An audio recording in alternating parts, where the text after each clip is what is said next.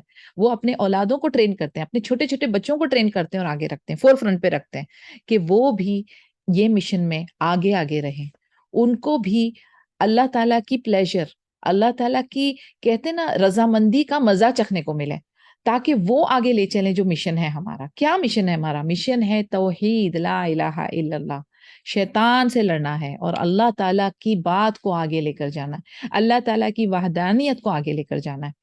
تو ہم جو ہے اپنے ہمارا بچہ تھک جائے گا، ہمارا بچہ بیمار ہے، ہمارا بچے کو صلاحیت نہیں ہے کر کے ہم پیچھے رکھتے ہیں۔ کیا ہم نے کبھی یہ سوچا کہ ہمیں اسے ٹرین کرنا ہے کہ یہ اذان دے، یہ امام بنے؟ حالانکہ ہم دعا کر رہے ہیں، ربنا حب لنا من ازواجنا ذریاتنا قرۃ اعین واجعلنا للمتقین اماما۔ ہم امام بنے کی دعا کر رہے ہیں اس کی، لیکن ٹریننگ نہیں دے رہے ہیں۔ کیوں نہیں دے رہے؟ نہیں، وہ تھک جائے گا، اس کو ابھی پڑھائی کرنی ہے، ابھی ٹیوشنز جانا ہے، ابھی کلاسز کرنی ہے۔ کیوں کیوں ہم نے دین کو نیچے کر دیا؟ ہم نے اپنے ہاتھ سے ہی ہمارے بچوں کو کیوں کمزور کر دیا؟ ہمیں انہیں جیسے ہی ان کی کہتے ہیں نا سمجھداری آ جائے، اس کی بھی کوئی پکی ایج نہیں ہے، right from 7 years to you can say 14 years میں بھی۔ ہر بچے کی وہ جینیٹکس پہ ڈیپینڈ کرتا ہے، اس کی لائف اسٹائل پہ ڈیپینڈ کرتا ہے، لیکن جیسے اس میں سمجھداری آ جاتی ہے، اس کو نماز کی تاکید کرے۔ اور لڑکوں کی نماز، آدمیوں کی نماز گھر میں نہیں ہوتی، ان کو مسجد جانا ہے۔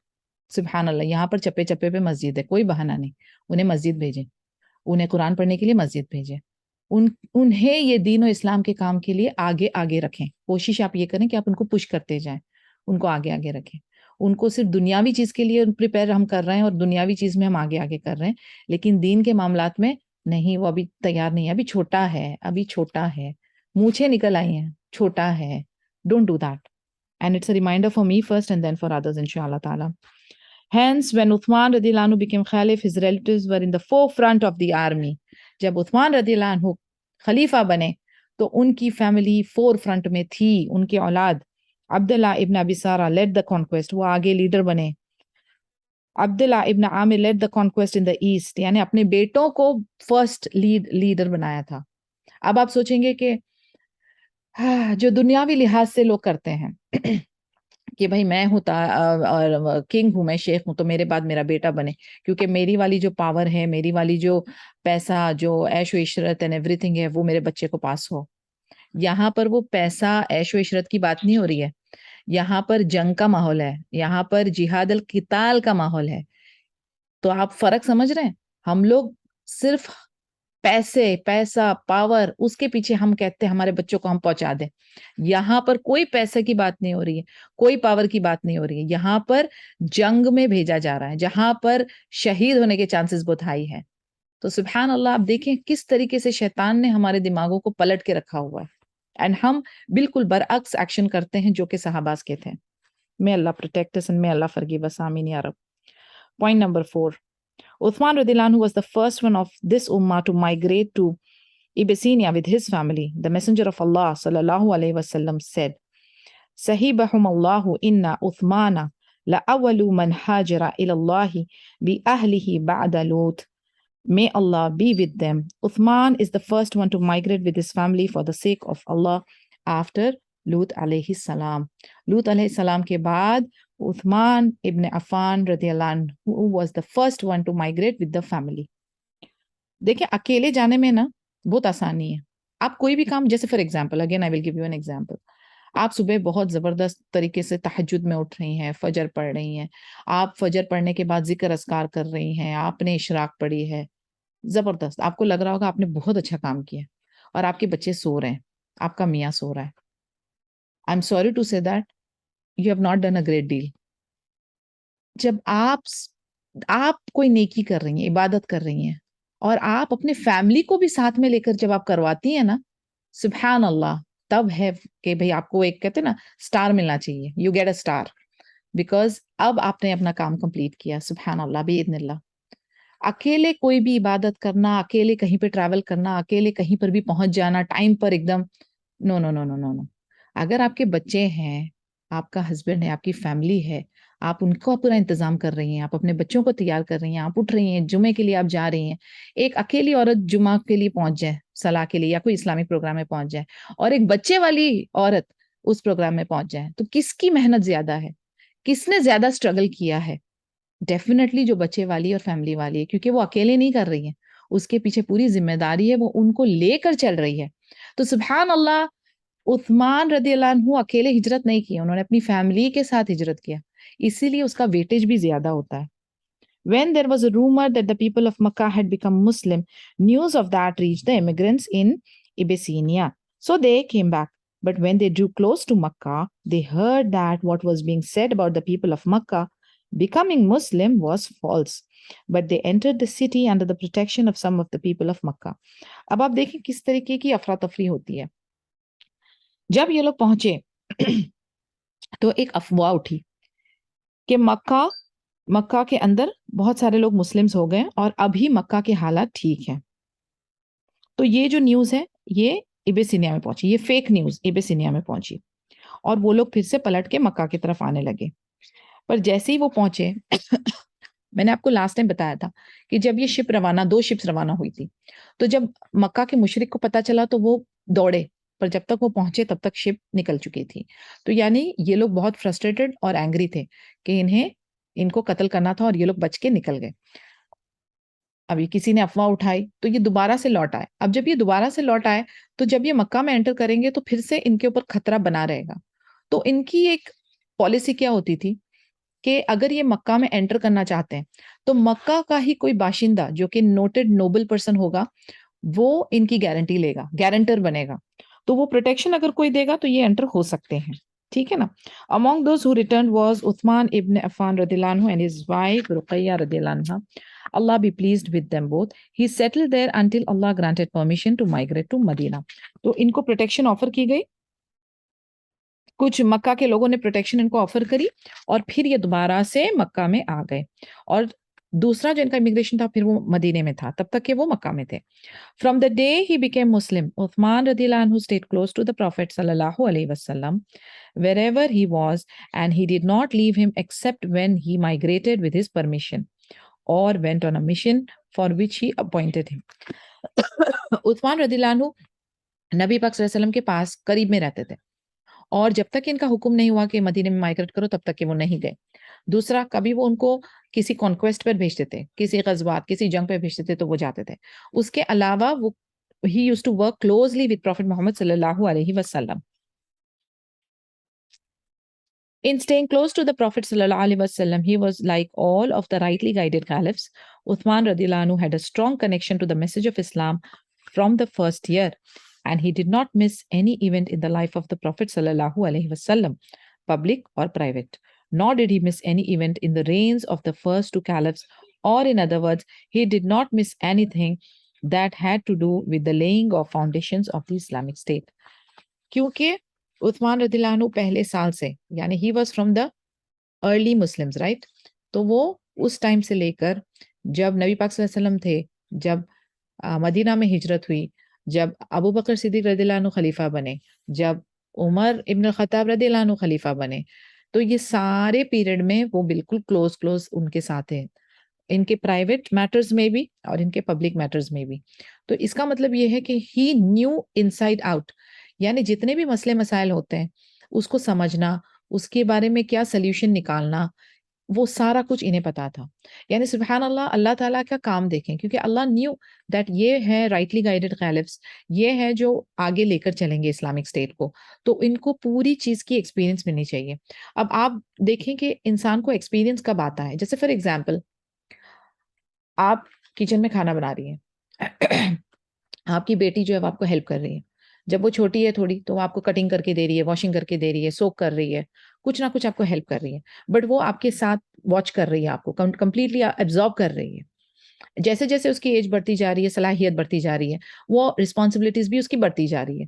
تو جو بھی بندہ آپ کے ساتھ رہتا ہے, آپ کو اسسٹ کرتا ہے, آپ کو دیکھتا ہے, آپ کیسے موو کر رہے ہو, کیسے کیا کر رہے ہو, سب کچھ آپ کو آبزرو کرتا ہے. پھر جو وہ بندے کے اندر صلاحیت آتی ہے, سبحان اللہ, کئی بار اپنے گرو سے بھی, اپنے ٹیچر سے بھی, اپنے ماسٹر سے بھی بہت اچھی صلاحیت آ جاتی ہے. کیوں؟ کیونکہ آپ پریکٹس میں ہیں, آپ آبزرو کر رہے ہیں. اور یہی صلاح میں دیتی ہوں ہمیشہ کہ اگر آپ کو کوئی بھی اسکل سیکھنا ہو تو آپ کسی بھی ایکسپرٹ کے ساتھ اسسٹنٹ بن جائیں.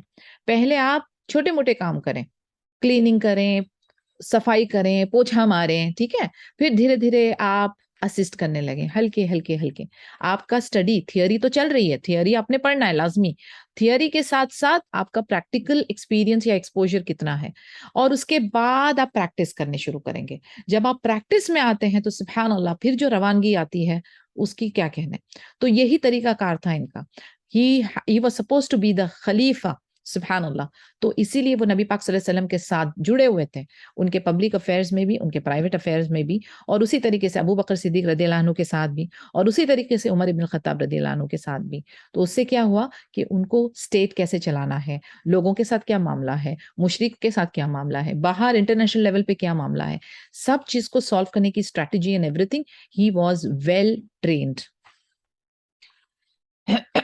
Uthman radiallahu anhu and the Holy Quran. The method by means of which Uthman ibn Affan radiallahu anhu and all the noble Sahabas were educated was the Holy Quran. میں نے theory کی بات کی نا، ان کی theory کیا تھی، ان کا کریکولم کیا تھا، سبحان اللہ. ان کا کریکولم تھا قرآن، which was revealed from the Lord of the worlds. It was the only source of guidance to be accepted. صرف یہی قرآن ہی تھا جو ان کی ہدایت کا ذریعہ تھا. بیکاز آف کورس ان کے سامنے تو لائیو پروفیٹ محمد صلی اللہ علیہ وسلم تھے، and they can ask questions, they can see ہم. تو ان کے ورڈز، ان کے ایکشنز، ان کی ٹیچنگز، ان کے کمانڈز ان کے سامنے تھے بالکل بھی. تو تھیوری کے طور پہ صرف ان کے پاس کیا تھا، قرآن. The Prophet صلی اللہ علیہ وسلم was keen to ensure that the Muslims acquired their concepts from one source only. صرف ایک سورس، کوئی اور کتاب نہیں، سبحان اللہ.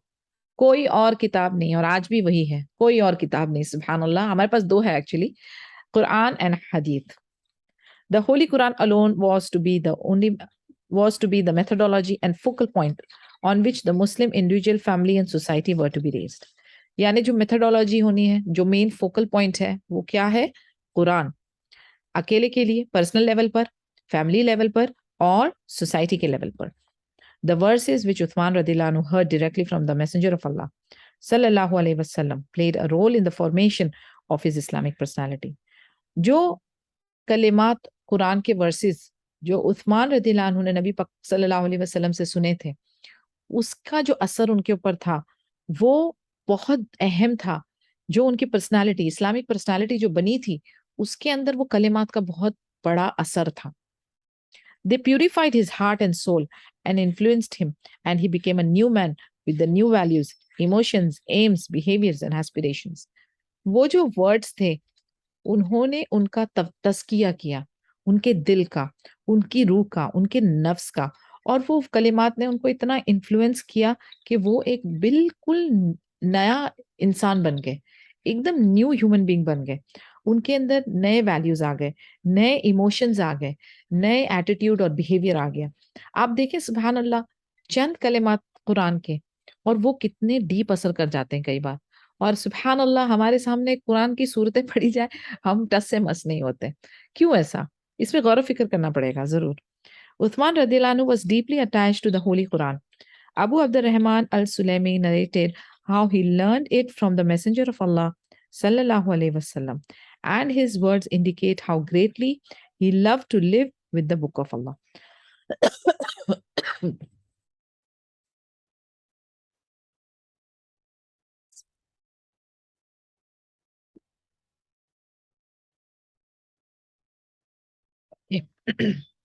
الحمدللہ. ابو عبد الرحمن السلیمی بتاتے ہیں کہ وہ کس طریقے سے انہوں نے قرآن سیکھا، اینڈ کس طریقے سے نبی پاک صلی اللہ علیہ وسلم سے سیکھا، اور وہ جو ان کے ورڈز تھے کہ وہ اتنی محبت کرتے تھے قرآن سے، قرآن کے کلمات سے. سبحان اللہ. It was narrated that Abu Abdurrahman al-Sulami said, those who taught us the Quran, such as Uthman ibn Affan, Abdullah ibn Masud and others, told us that when they learned 10 verses from the Prophet sallallahu alaihi wasallam, they would not go beyond them until they had learned the knowledge contained in them and how to apply it in deed. Subhanallah. عثمان ابن عفان، عبداللہ ابن مسعود اور دوسرے صحاباز وہ کیا کرتے تھے؟ جب وہ نبی پاک صلی اللہ علیہ وسلم ان کو قرآن سکھاتے تھے، وہ ان کے ٹیچر تھے. سبحان اللہ. تو وہ 10 آیتوں کے اوپر نہیں جاتے تھے. صحاباز کہتے تھے 10 آیتوں کے اوپر نہیں جانا. وہ کیا کرتے تھے, وہ اس کو لرن کرتے تھے, وہ اس کو بائی ہارٹ کرتے تھے. پھر کیا کرتے تھے, وہ اس کے اندر جو نالج ہے, اس کا جو فہم ہے نا, فہم, وہ انڈرسٹینڈنگ کو اپنے اندر لایا کرتے تھے. اس کے بعد کیا کرتے تھے, اس کے بعد ان آیتوں کو اپنی زندگی میں اپلائی کرتے تھے. سبحان اللہ. اسے کہتے ہیں قرآن کا حق ادا کرنا. تو قرآن کا حق ادا ہم کیسے کر سکتے ہیں؟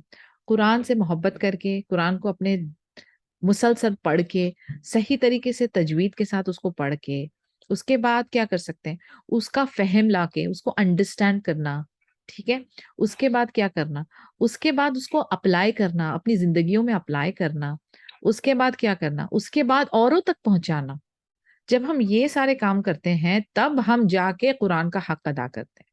اب اپنا جائزہ لیجئے.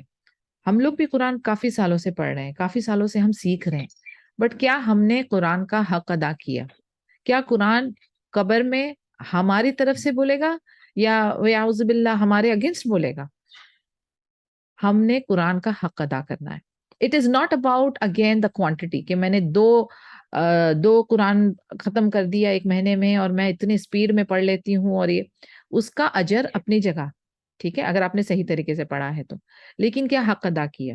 یہ لوگ کیا کرتے تھے, عثمان رضی اللہ عنہ, عبداللہ ابن مسعود 10 آیتوں سے اوپر نہیں جانے دیتے تھے. وہ کہتے تھے نبی پاک صلی اللہ علیہ وسلم کو 10 آیتوں تک, دے یوز ٹو اسٹاپ ہم. پھر کیا کرتے تھے, وہ اس کو وہ لرن کرتے تھے, بائی ہارٹ کرتے تھے. پھر اس کی نالج جو ہے, وہ جو ہے اس کا فہم, اس میں سے وہ ڈرائیو کرتے تھے. وہ ڈرائیو کرنے کے بعد کیا کرتے تھے, پھر وہ اس کو اپنی زندگیوں میں اپلائی کرتے تھے, اپنے ایکشنز میں اپلائی کرتے تھے. سبحان اللہ. They said, so we learned the Quran and knowledge and its application together. یعنی قرآن کا سیکھنا, اس کا حفظ کرنا, اس کی نالج, اس کا فہم حاصل کرنا اور اس کا اپلیکیشن, یہ سب اکٹھا کرتے تھے. Hence, they would spend a while to memorize a surah. اسی لیے ان کا سورہ ایسے 1-2 دن میں ختم نہیں ہوتا تھا. اتنے سٹیپس تھے اور اسی وجہ سے وہ تھوڑا سا لمبا ٹائم لیا کرتے تھے. اس کا ریفرنس ہمیں سورہ سعد میں ملے گا, سورہ نمبر 38 ورس نمبر 29, جس کا ٹرانسلیشن ہے, This is a book, the Quran, which we have sent down to you, full of blessings, that they may ponder over it verses, and that men of understanding may remember. Subhanallah. Kitabun anzalnahu ilayka mubarakun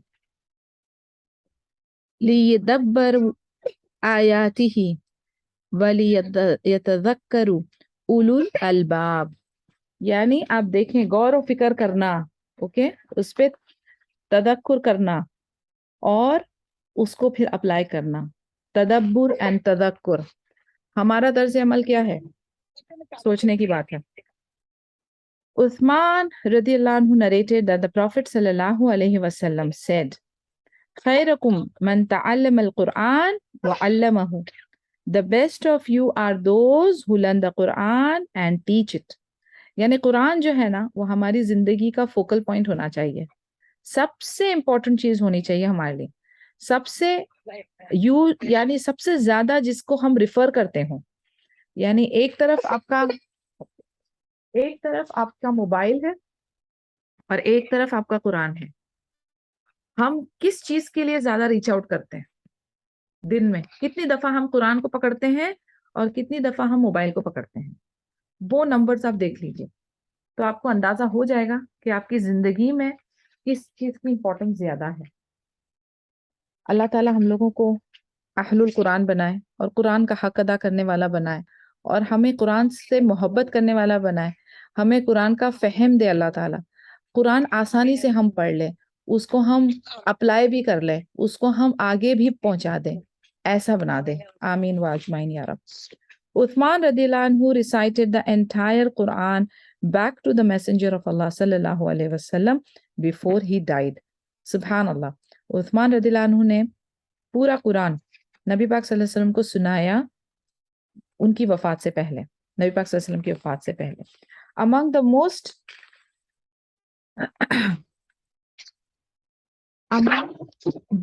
famous of Uthman's students in learning Quran were Abu Abdurrahman al-Sulaimi, al-Mughira ibn Abi Shihab, Abu al-Aswad and Zur ibn Hubaysh.